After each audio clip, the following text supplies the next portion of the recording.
120 134 வரைக்கும் ஆரோகண சங்கீதங்கள் அப்படின்னு போட்டிருக்கோம். நீங்க வாசிச்சிருக்கிறீங்களா யாராச்சும்? மொத்தம் ஒரு 15 சங்கீதங்கள் இருக்கு.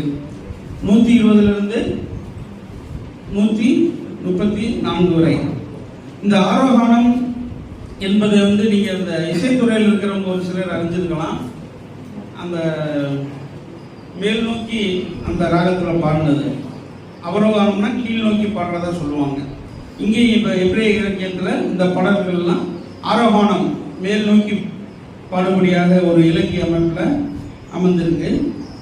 அதுக்கு முன்னாடி இதுக்கு அநேக பெயர்கள் இருக்கு. இந்த 15வது சங்கீதத்துக்கு இது மலை ஏறுகிறவர்களின் பாடல்மாங்க. அல்லேலூயா.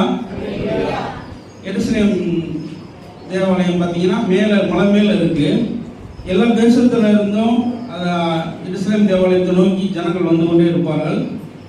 ஆண்டவர் அப்படி அவர்களுக்கு கட்டளை இருக்கிற உபாகமம் 16:16 ஒருத்தர் வாசிங்க.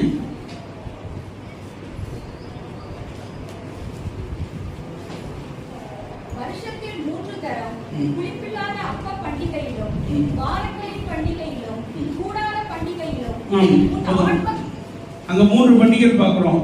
ஒவ்வொரு ஆண் மக்களும் 3 தடவை எருசலேம் தேவாலயத்துக்கு கண்டிப்பா வரணும்னு கர்த்தர் கட்டளையிட்டிருக்கிறாரு. அவங்க பஸ்கா பண்டிகைக்கு வருவாங்க, பெந்தகோஸ்தே பண்டிகைக்கு வருவாங்க, அப்புறம் கூடார பண்டிகைக்கு வருவாங்க. அல்லேலூயா. இந்த 3 பண்டிகைக்கு அவங்க தவறாம வருவாங்க. அதனால இவங்க போறப்ப அந்த மலை ஏறி போவாங்க.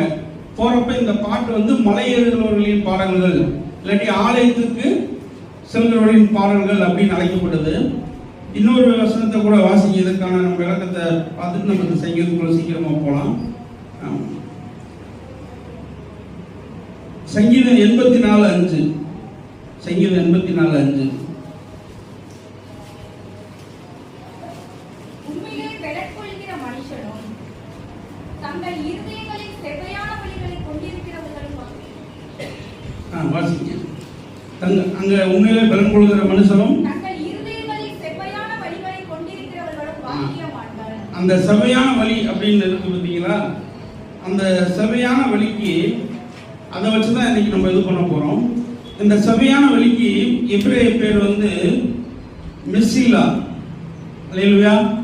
என்ன பேரு? மெஸ்ஸில்லா. மெஸ்ஸில்லா அப்படின்னு என்ன அர்த்தம்னா புனித பயணம்.